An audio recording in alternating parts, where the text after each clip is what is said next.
யோகாவை புரிந்து கொள்வோம். யோகா என்று சொன்னவுடன் முதலில் நமக்கு ஞாபகம் வருவது பதஞ்சலி முனிவராகும். ஆனால் யோகாவின் தந்தை, யோகாவை உலகத்துக்கு கொடுத்தவர் ஆதி யோகி, அதாவது சிவபெருமான் ஆகும். சிவபெருமான் நமக்கு கொடுத்து அருளிய யோக சாசனத்தை எழுத்து வடிவில் முதலாக பதிவேற்றியவர் பதஞ்சலி முனிவராகும். அவர் யோக சூத்திரத்தில் 8 பாகங்களை முக்கியமாக குறிப்பிடுகிறார். அவை யாவை? முதல் பாகம் யாமம், 2வது நியாமம், 3வது ஆசனம், 4வது பிரணயமம், 5வது பிரத்யாகாரம், அப்புறம் தாரணை, தியானம் மற்றும் சமாதி.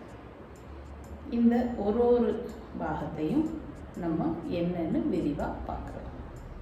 உருவாக்கிய இந்த பதஞ்சலி முனிவர் உருவாக்கிய இந்த 8 சூத்திரங்களையும் மனுஷன் தன்னோட வாழ்நாளில் கடைபிடிக்க வேண்டும். அப்படி தவறாமல் கடைபிடிக்கும் பட்சத்தில் அவனுக்கு எந்த விதமான பிரச்சனைகளே வராது.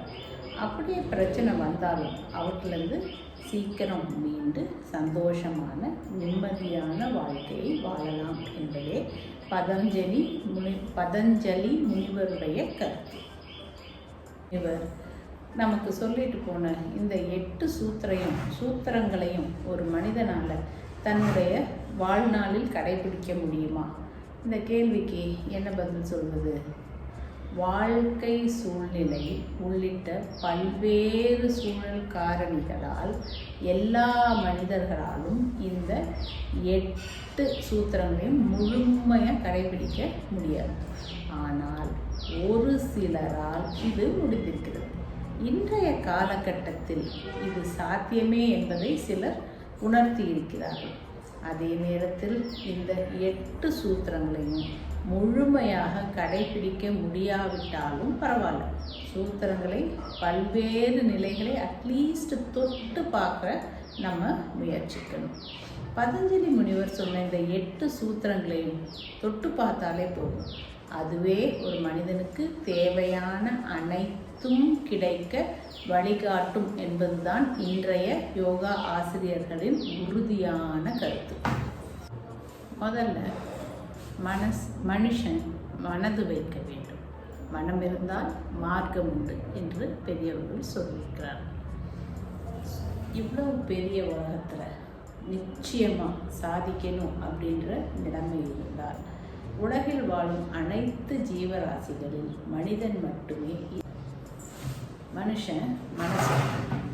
மனம் இருந்தால் மார்க்கம் என்று பெரியவர்கள் சொன்னது எவ்வளவு பெரிய உண்மை! நினைத்தால் நிச்சயம் சாதிக்க முடியும் என்ற நிலையை இந்த உலகில் வாழும் அனைத்து ஜீவராசிகளில் மனிதருக்கு மட்டுமே இறைவன் கொடுத்திருக்கிறார். எனவே மனிதன் தன்னைத்தானே உணர்ந்து தன் பலம் என்ன என்பதை முதலில் புரிந்து கொள்ள வேண்டும். அப்பொழுதுதான் அவனால் சாதனை படைக்க முடியும். சாதனை படைக்கும் மனிதனாக வேண்டாம், சாதாரண நல்ல மனுஷனாக வாழ்ந்தாலே அது பெரிய விஷயம். இப்போ மனசு வச்சிட்டோம். அப்போ அந்த 8 சூத்திரமும் என்னன்னு தெரிஞ்சுக்கலாம். ஃபஸ்ட்டு யாமம் என்றால் ஒழுக்கத்தை பின்பற்ற வேண்டும் என்பதுதான் யாமம். ஒருவன் எவ்வளவு படிச்சிருந்தாலும் ஒழுக்கம் இல்லைன்னா அவனால் வாழ்க்கையில் உயரவே முடியாது. அவன் படித்த படிப்பால் எந்த உபயோகமுமே இருக்காது. மனம்தான் ஒவ்வொரு மனிதனுக்கும் சிகரம். மனிதனாக இருக்க வேண்டும் என்றால் மனதளவில் தூய்மையானவனாகவும் ஒழுக்கமானவனாகவும் இருக்க வேண்டும். மனதில் மாசு இல்லாதவன் தான் மனிதன் என்கிறார் திருவள்ளுவர். வாழ்க்கையில் முன்னேற வேண்டும் என்ற கனவு இருக்க வேண்டும். நல்ல நினைவுகள், நல்ல எண்ணங்கள் நம்மை உயர்த்தும். எதிர்மறையான எண்ணங்கள் எவ்வளவுதான் முயற்சித்தாலும் மனிதனை முன்னேறவே விடாது. தானும் நல்லா இருக்கணும், மற்றவங்களும் நல்லா இருக்கணும் என்பது பொது நலம். இப்படி நினைத்தால் பிரச்சனை இல்லை. நான் மட்டும் நல்லா இருக்கணும், மற்றவங்க எப்படியோ போட்டும் அப்படின்னு நினைக்கிறது சுயநலம். அப்படி நினைக்கிறவங்க முன்னேறவே முடியாது. ஆகவே எண்ணம் தூய்மையானதாக இருக்க வேண்டும். ஆசையை அடக்க வேண்டும். உயர்வு நிச்சயம் என்று சொல்லி செயலிலும் அதை பலர் செய்து காட்டிட்டு போயிருக்காங்க. மனசை விட்டு ஆசை விலகும்போது அங்கே பல உண்மைகள் புலப்படும். இதுக்குரிய எக்ஸாம்பிள் தான் புத்தர். புத்தர் ஆசைகளை துறந்தார், பௌத்த மதத்தை ஏற்படுத்தினார். மக்களுக்கு பல நன்மைகள் அதனால் ஏற்பட்டது. அன்பு போதித்தல், அன்பினால் எதையும் சாதிக்கலாம் என்று உலகுக்கு உணர்த்தியவர் புத்தர். ஆக மனசு கட்டுப்பாடு, ஆசையை அழித்தல், உண்மை பேசுதல், அன்பு செலுத்துதல், இந்த 4க்கு மேலே இன்னொரு விஷயம் இருக்குது. அது என்னென்னா அஹிம்சை. அஹிம்சை என்பது என்ன? மற்ற உயிர்களை உயிர் போல நேசிக்கிறது, அதுக்கு எந்த தீங்கும் விளைவிக்காமல் இருக்குது. இது நமக்கு எல்லாருக்கும் நல்லா தெரியும். ஏன்னா நமது தேசத்தந்தை காந்தியடிகள் அவர்கள் நமக்கு எடுத்துக்காட்டாக வாழ்ந்து போயிருக்காரு. நம்மளாம் அவரை நேரில் பார்க்காட்டினாலும் படித்து அவருடைய சித்தாந்தங்களும் அவருடைய கொள்கைகளும் நம்ம மனசில் நல்லா தங்கி இருக்கு. அதனால் இப்போ யாமம் என்னும் யோக சூத்திரத்தில் என்னெல்லாம் இருக்குன்னா, ஒன்று மனசு கட்டுப்பாடு, ஆசையை விளக்குதல், உண்மை, அன்பு, ஒழுக்கம். 2வது சூத்திரம் நியாமம். நியமம்னா என்ன?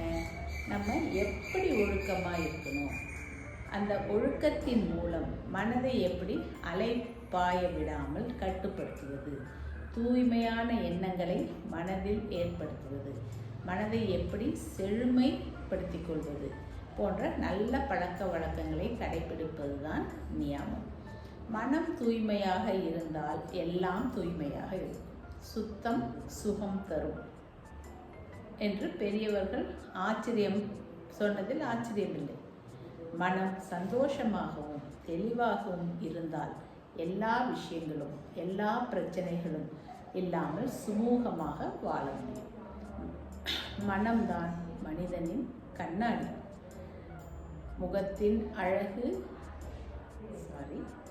மனதின் அழகு முகத்தில் தெரியும். நீங்கள் என்னதான் ஒப்பனை பண்ணிக்கிட்டாலும் மனசு கெட்ட மனசாகவும் தீய எண்ணங்களும் கொண்டிருந்தால் அது முகத்தில் கண்டிப்பாக பிரதிபலிக்கும். உங்கள் எண்ணங்களை மேம்படுத்துங்க, உங்கள் முக அழகை முகப்பொழிவை கூட்டுங்க. இந்த பதிவு ரொம்ப நீண்ட பதிவாயிடுச்சு. 8 சூத்திரங்களையும் ஒரே பதிவில் தெளிவாக சொல்ல முடியாது. அடுத்த பதிவில் மீண்டும் மற்ற சூத்திரங்களை பற்றி சொல்கிறேன். உங்களுக்கு இந்த பதிவு பிடிச்சிருந்தா லைக் பண்ணுங்கள், கமெண்ட் பண்ணுங்கள், என்னோடய சேனலுக்கு சப்ஸ்கிரைப் பண்ணுங்கள்.